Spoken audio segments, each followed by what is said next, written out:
நல்லதுமா, நல்லது. அண்ணி, ஏன் இப்படி எல்லாம் பேசுறீங்க?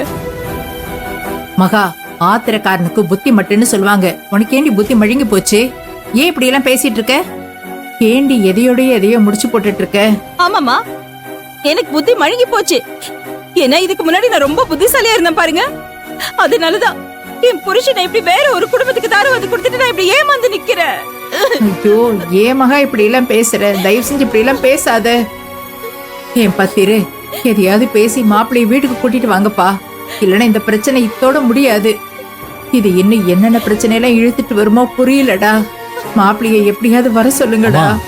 நாங்க மாமாவை கூப்பிடாம இருப்போமா? மாமாவோட பிடிவாதத்துக்கு முன்னாடி நாங்க அவர்கிட்ட என்ன பேசினாலும் அது எடுபட மாட்டேங்குது. எடுபடாதுடா, எடுபடாது. அதான் எனக்கு தெரியுமே.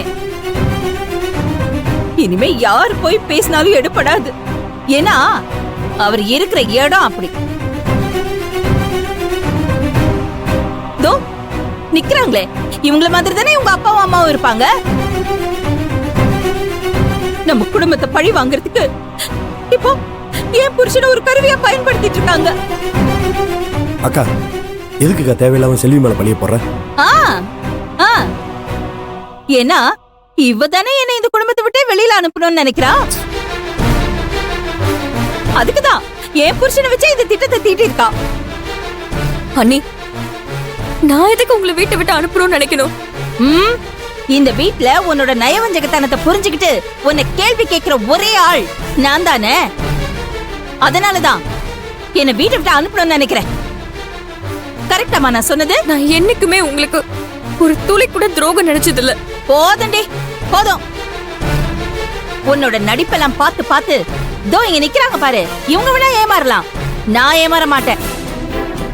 அக்கா, இப்பவும் சொல்றேன், நீ செல்விய தப்பா புரிஞ்சு வச்சிருக்க. நிச்சயமா செல்விய ஒரு நாள் நீ புரிஞ்சுக்கிற நேரம் வரும். அன்னைக்கு நீ பேசினதுக்கு செல்வி கிட்ட சொல்லி ரொம்ப வருத்தப்படுவ. அது மட்டும் எந்த காலத்திலயும் நடக்காதுடா. நீங்க ரெண்டு பேரும் என் தம்பிங்க. எந்த சூழ்நிலையிலும் நீங்க என்ன விட்டு கொடுக்க மாட்டீங்கன்னு நான் உங்களை மலை போல நம்பி இருந்தேன். ஆனா நேத்து வந்த இவ பேச்ச கேட்டு என்ன இந்த வீட்டை விட்டு அனுப்பணும் ரெண்டு பேரும் சேர்ந்து முடிவு பண்ணிட்டீங்கல்ல. எல்லாத்துக்கும் காரணம் யாரு? தோ இங்க நிக்கிறாளே இவதான், இவ மட்டும்தான்.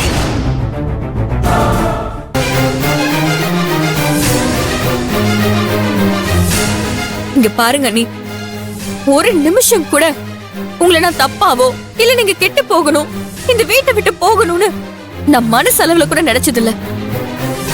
இந்த வீட்டோட தூணே நீங்க தான். உங்களை எப்படி நான் வீட்டை விட்டு போக நினைப்பேன்? ஏதோ ஒரு கோபத்துல நீங்க என் மேல வெறுப்பா இருக்கீங்க, அது என்னால புரிஞ்சுக்க முடியுது. நிச்சயம் ஒரு நாள் நீங்களே என்ன புரிஞ்சுப்பீங்க.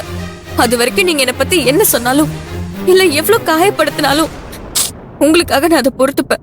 ஐயோ அம்மா, இப்படி தேனொழுகா பேசுறதுக்கு உனக்கு சொல்லியா கொடுக்கணும்? நீ பேசுறதையெல்லாம் நம்பி இந்த குடும்பமே உனக்கு சப்போர்ட் பண்ணிட்டு நிக்குது. ஏமா, இந்த ஏமாத்துற விதையை நீ எங்கம்மா கத்துக்கிட்ட? அக்கா, எனக்கு கொஞ்சம் சொல்லி தரியா? அது சொல்லி கொடுத்தேனே, அதோ என் தம்பிய கைக்குள்ள போட்டு வச்சிருக்கல, அதே மாதிரி நானும் என் புருஷனை கைக்குள்ள போட்டுக்கலாம்ல. மகா, கோவத்துல ஏம்மா வார்த்தையை விடுற? ஆமாப்பா, கொதிக்குதுப்பா, என் நெஞ்சு கொதிக்குது. இவ்வளவு இவ குடும்பமும் சேர்ந்து போட்ட நாடகத்தை பார்த்து அப்படியே என் வயிறு பத்தி எரியுது. இவ என்ன அவர் கூட சேர்த்து வைக்காம நாடகம் போடுறா. அந்த பக்கம் ஒரு டிரைவர் இழிச்சு வாயம் கிடைச்சான்னு அந்த குடும்பமே சேர்ந்து என் கூட அவரை சேர விடாம தடுக்கிறாங்க.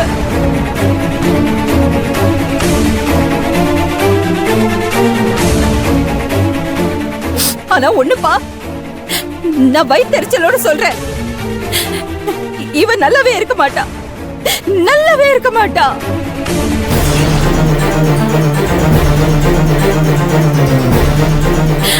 அப்படி என்னமா பாவம் பண்ண உனக்கு? இப்படி என் புருஷனையும் பிரிச்சுட்ட, உன் புருஷனையும் பேச்சு கேக்குறது இல்ல. இப்படி ஒரு கேவலமான புத்தி உனக்கு எங்க இருந்துமா வந்தது? அக்கா,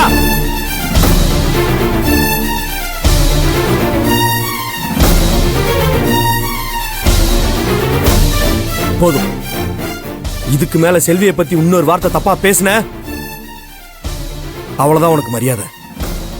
போதும், இதோட நிறுத்திக்கோ.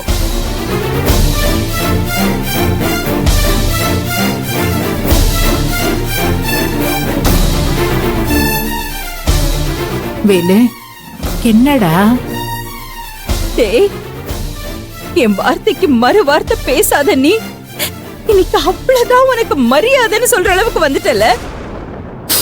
சந்தோஷம்பா, ரொம்ப சந்தோஷம். ஒரு அக்காவுக்கு அக்காவா, அம்மாவுக்கு அம்மாவா உன்னை நான் தூக்கி வளர்த்தேன்ல. குழந்து போச்சுடா, என் உச்சி குழந்து போச்சு. அக்கா, நான் வேணும்னு பேசலக்கா. பேசுறதெல்லாம் பேசிட்டு என்னடா வேலு பேசல?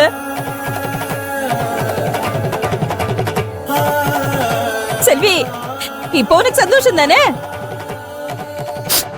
உனக்காக என்னையே எதிர்த்து நிக்கிறான். இப்ப திருப்தியா இருக்குமே உனக்கு?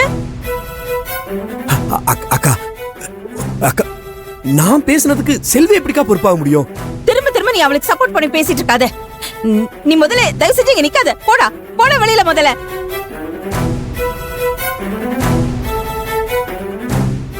வேலு, அன்னிக்கிட்ட மன்னிப்பு கேளுங்க, மன்னிப்பு கேளுங்க.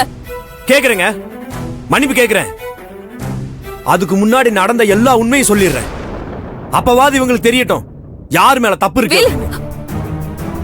கீர்த்தி, இவன் கோவத்துல எல்லா உண்மையும் சொல்லிட போறான்டி. சும்மா இருமா, நீ ரொம்ப டென்ஷன்ல இருக்க. வேலு, கொஞ்சம் அமைதியா இருங்க, தயவு செஞ்சு கோவப்படாதீங்க. நான் எதுக்கு அமைதியா இருக்கணும்? நடந்ததெல்லாம் சொல்லிட்டா அவங்க அமைதியாயிருவாங்க. நான் இன்னைக்கு உண்மையை சொல்லலனா இந்த பிரச்சனை வெடிச்சு இன்னும் பெருசாகுமே தவிர இது என்னைக்குமே ஓயாது. ஐயோ, தயவு செஞ்சு என்ன உண்மையை சொல்ல விடுங்க. அதான் இவளை பத்தின உண்மை எல்லாமே எனக்கு தெரிஞ்சு போச்சே.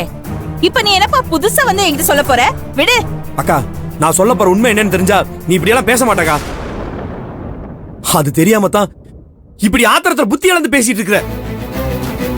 உண்மையாவே இங்க நடக்கிற பிரச்சனைக்கு காரணம் யார் தெரியுமா?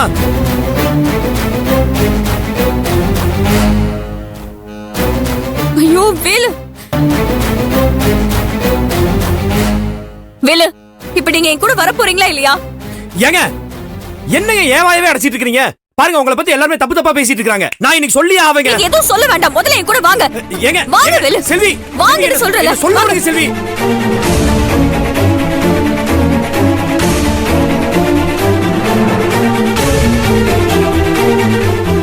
அப்பாடா, நல்ல வேளடி நாம தப்பிச்சோம். அம்மாடி மகா, நான் சொல்றது கொஞ்சம். வேணாமா, தயவு செஞ்சு யாரும் பேச வேண்டாம். என்ன சொல்ல போறீங்க? என்ன சொல்ல போறீங்க?